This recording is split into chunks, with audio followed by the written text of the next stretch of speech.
We had to get him on the horn with all this going on. We greatly appreciate the time in the midst of all the madness. Brian Windhorst, how are you? How's it going, Rich? What's going on in LeBron's mind, best you can tell, as we're conversing right now?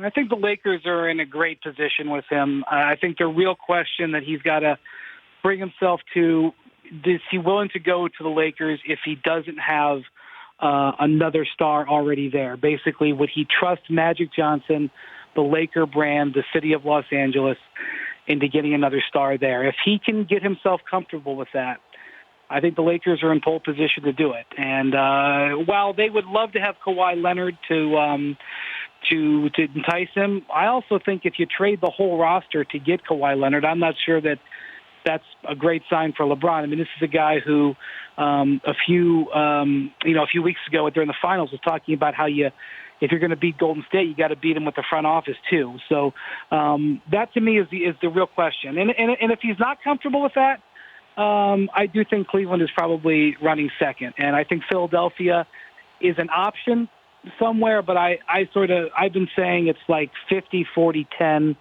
LA at 50, Cleveland at 40%, and Philly 10-ish, and maybe 1% other, just to protect myself. So who's the other? Could it be Houston? I mean, where's Houston in all this, Brian? Houston, the door is still cracked, but the door pretty much closed this morning when LeBron opted out.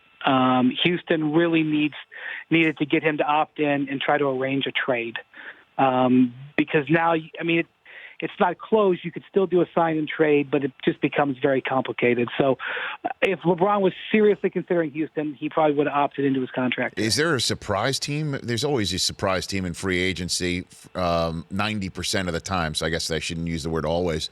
But is there a possibility of a surprise team here? I don't think so, Rich, because there's only a couple of places that his family would want to live.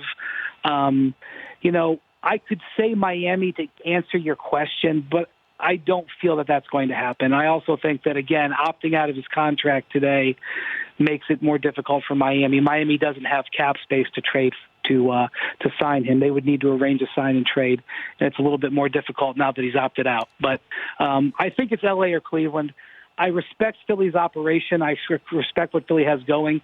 I think Philadelphia will get an opportunity to pitch him, either his agent or him in some way. I think Houston will also get an opportunity, but I don't feel like they're leaders. I feel like it's L.A. or Cleveland, with L.A. in the lead. Brian Windhorst here on the Rich Eisen Show. So there's no concern. Obviously, when you say family, where the family wants to live in Los Angeles is a spot where LeBron already has a home and a home base, et cetera.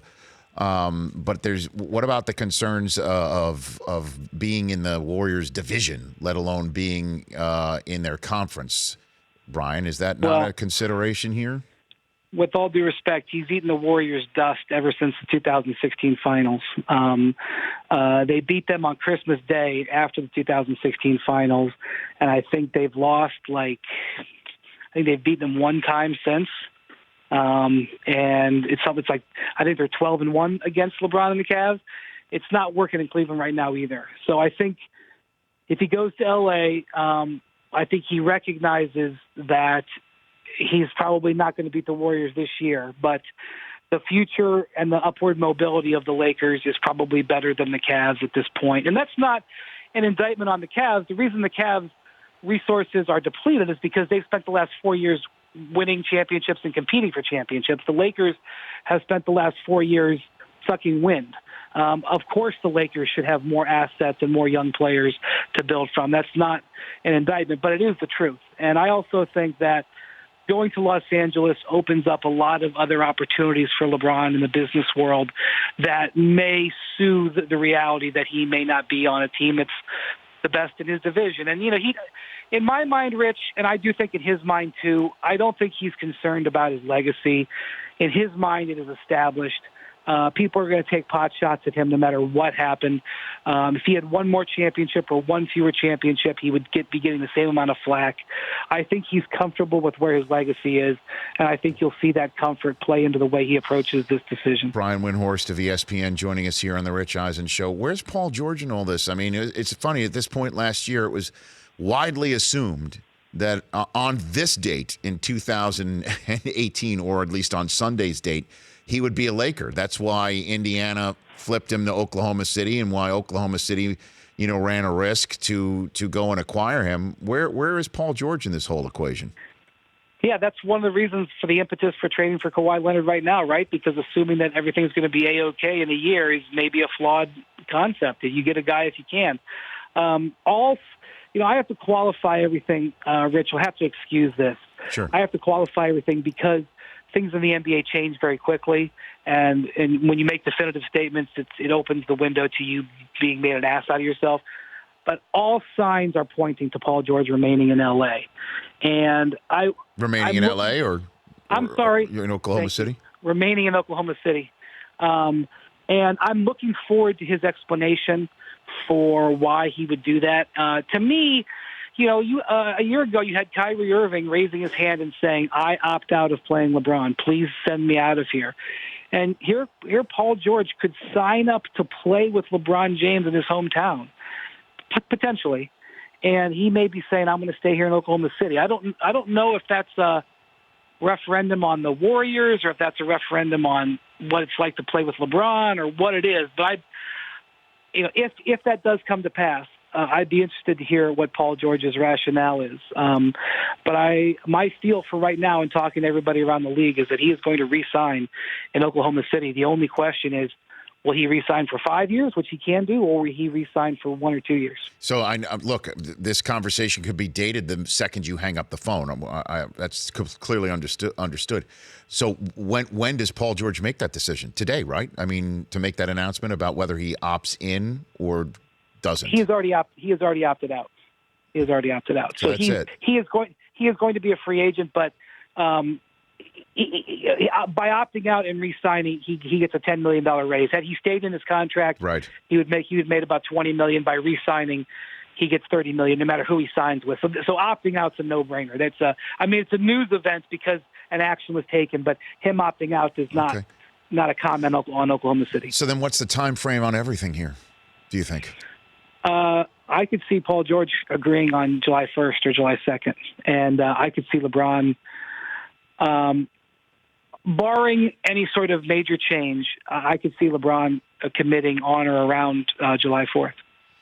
So one way or someplace, either LA or Cleveland, in my mind. And then the pressure's off of if LeBron comes here and he's signed, then the Lakers obviously would love to add Kawhi Leonard, but then the leverage that the Spurs have on the Lakers for Kawhi Leonard right now, as we're talking, disappears. So when the Spurs Twitter account wishes Kawhi a happy birthday, as they did this morning, Brian, I mean, are they wishing a happy birthday to an active member of the roster? Has ESPN's Twitter account ever offered you a happy birthday?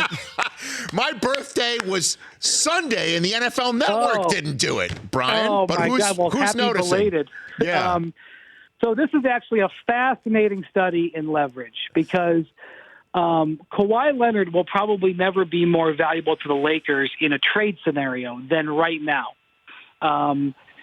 And the Spurs know that. And the way the Spurs are looking at it, from what I understand, is we're not just trading you Kawhi Leonard, but if we trade you Kawhi Leonard, you're also going to get LeBron, so you have to pay almost double because you're going to get 2 stars, because we're going to have to live with the fact that we helped create a super team in our own conference. So what I think the Spurs are looking for is a Brooklyn Nets, Boston Celtics-esque deal from, 5-6 years ago, where they get every young player and every draft asset that's possibly allowed, where they ask for the sun, the moon, and the stars.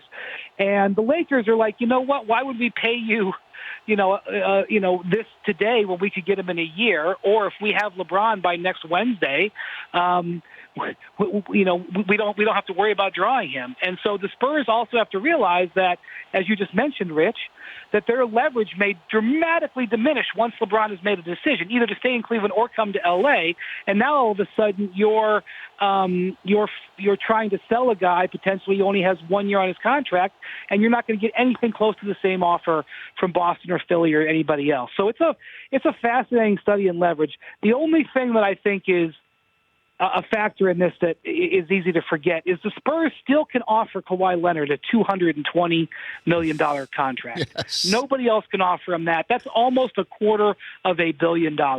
And they can offer it to him anytime in the next year. And I don't think I promise there's no trade they can make that will bring back a Kawhi Leonard. So one of the things that can happen here is if the leverage doesn't play to their advantage, they always have the fallback option of trying to work it out. And, that could be the way that they take, and that could be a reason why they're not going to bend on wanting everything from the Lakers cupboard. All right, last one for you, Brian Windhorst, before I send you into that good day. Who's the free agent we're not talking about? Because we're talking about all these shiny objects. I mean, because there's a whole ton of free agents coming around the corner. Who are we not talking about that we should be? Well, here's what'd be interesting. Let's say the Lakers sign LeBron and they have another maximum slot space that Paul George and nobody else is taking. That now is available. Somebody can be traded into it.